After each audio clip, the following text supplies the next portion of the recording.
Call it the incredibly shrinking dollar. The dollar falling again against the euro today after that weak new home sales number. In fact, in the last year, the dollar's dropped 10% against the euro. The euro now costs about $1.41. And it's not just the euro. Last week, the dollar hit a three-decade low against the Canadian dollar. This morning, the greenback hit a record low against a basket of 6 major currencies. As tracked by the New York Board of Trade, we're talking about the dollar index. The Dow Jones is up 105 points. This on a day when oil was up to a new time high of $96.67. Gold was up, the dollar was down. But look at those triple digits, and NASDAQ's doing well Only also. 6 Dow components are down. The government reported the GDP last week. They said our economy grew 3.9%. But to make that, the government assumed annualized inflation was running at 0.8%. Now, there's no way that's true. If the government was accurately reporting inflation, we would know we're in a recession. You guys have to start looking at real numbers. You're talking about the Dow up about 100 points today. If you price it in Canadian dollars, it's down almost 100 points. I got about 30 seconds or so, but I want to get your take on how much lower you think the markets can go right now. We think that the markets can decline 50 or 60%. We hate to say something so somber, but it's not the time to be optimistic or pessimistic. It's the time to be realistic. Our whole system has been built on credit expansion. We have to grow credit year over year in order to keep the economy growing. The economy is not going to grow. It's going to suffer recession, and once it enters recession, it's going to cascade on itself. But what counts is not how many dollars we have, but what those dollars are worth and what we can buy with them. And the dollar is becoming less valuable every day. And based on our economy, our huge current account, our huge trade deficits, our lack of domestic manufacturing, our lack of domestic savings, there's only one thing the dollar can do, and that's go down.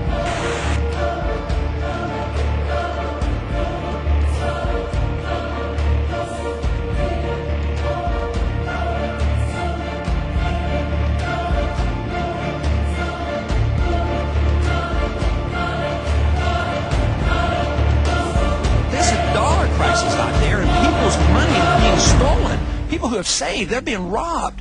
I mean, if you have a devaluation of the dollar at 10%, people have been robbed of 10%. But how can you pursue this policy without addressing the subject that somebody's losing their wealth because of a weaker dollar, and it's going to lead to higher interest rates and a weaker economy? When you inflate a currency or destroy a currency, the middle class gets wiped out. So the people who get to use the money first, which is created by the Federal Reserve System, benefit. So the money gravitates to the banks and to Wall Street. So that's why you have more billionaires than ever before. Today, this country is in the middle of a recession for a lot of people. Michigan knows about it. Poor people know about it. The middle class knows about it. Wall Street doesn't know about it. Washington, D.C. doesn't know about it. But it's because of the monetary system and the excessive spending. You stop the spending by changing the foreign policy and bringing our troops home and save hundreds of billions of dollars.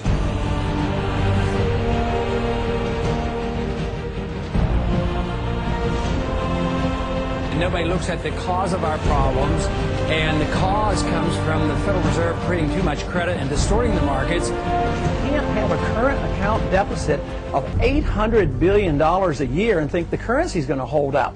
And everybody bugs the Fed, all the congressmen, everybody else, and Wall Street says, you know, what we need is more money, lower the interest rates. And nobody asks, how do you lower interest rates? Well, you do that by creating more money. What specifically would you like to see Mr. Bernanke do right now? If anything, he should be more careful with the amount of new money he creates out of thin air, because eventually this will just lead to loss of confidence in the dollar on the international exchange market, and that's exactly what's happened here in the last month or so. The dollar is going down sharply, and it's because we're resorting to inflation. Well, you're quite right about the dollar going down.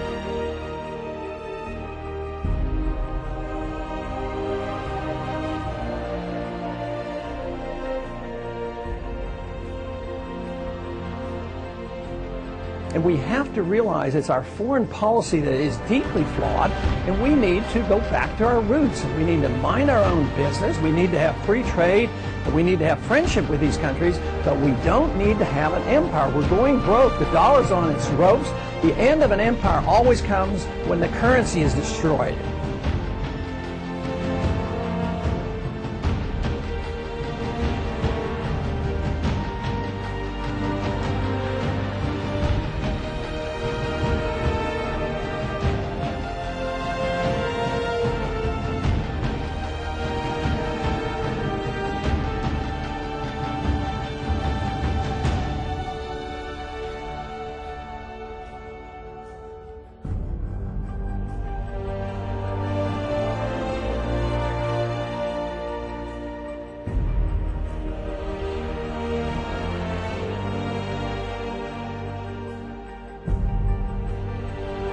Without question, you're the only presidential candidate delving into these issues. What kind of new monetary system would you like to see? Do you want the dollar to be gold-backed again? Would you like to go back to fixed exchange rates? Give us a sense of where you'd like to go. Well, we should follow the law, and the law is the Constitution. The Constitution said only gold and silver should be legal tender. We don't really have clear authority to have a central bank. Jefferson and Jackson got rid of a national bank because they didn't like it. We've only had a central bank for a relatively short period of time, but we can't get rid of the Fed in a day or a week. But we could legalize competing currencies. I mean, we compete with currencies around the world all the time. But why can't we have gold and silver competing as a currency and let people save?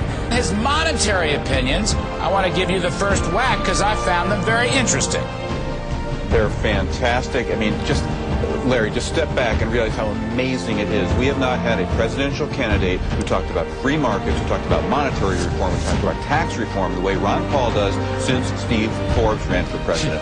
Bravo, bravissimo, go Ron Paul. All right, Steve Forbes, your name was just mentioned. Now, Steve, gold and silver is legal tender. Well, I think that's sensible. I don't agree about abolishing the central bank, but competing currencies on deposit, why not? These things have come up in the past. Those are pretty good ideas, aren't they? Well, you sort of have competing currencies now. People can easily go in and out of currencies. But the key thing is to tie the dollar to a price range for gold. The dollar is solid. Let the other currencies in the world go all over the parking lot. Well, they'll come to us because we have a rock-solid currency, and that'll be good for the economy and good for the global economy as well. Have the dollar as good as gold.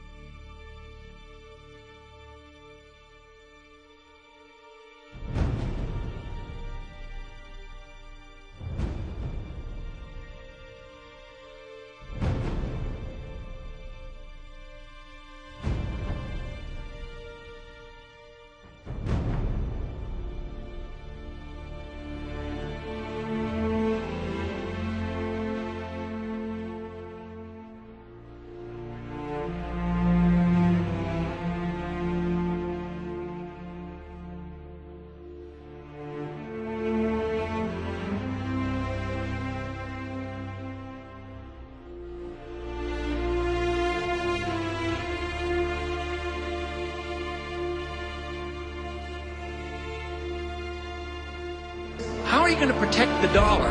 If you don't have the dollar maintaining its value, no matter where you put the money, you're not going to have any value. That's where the crisis is coming. You're going to go up with all these cost of living increases, but you'll never keep up with the cost of living because the dollar is going down, the cost of living is going up. Our dollar today is worth 4 cents compared to the dollar of 1913 when the Federal Reserve took charge of it. And if you don't deal with the dollar, there will be no retirement for anybody. We're going to have chaos.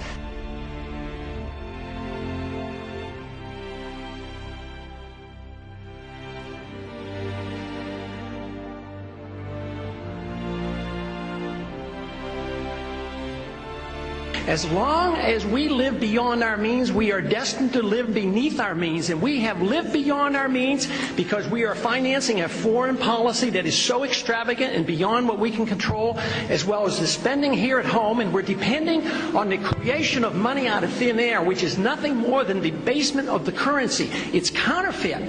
And it is a natural, predictable consequence that you're going to have people benefit from it and other people suffer.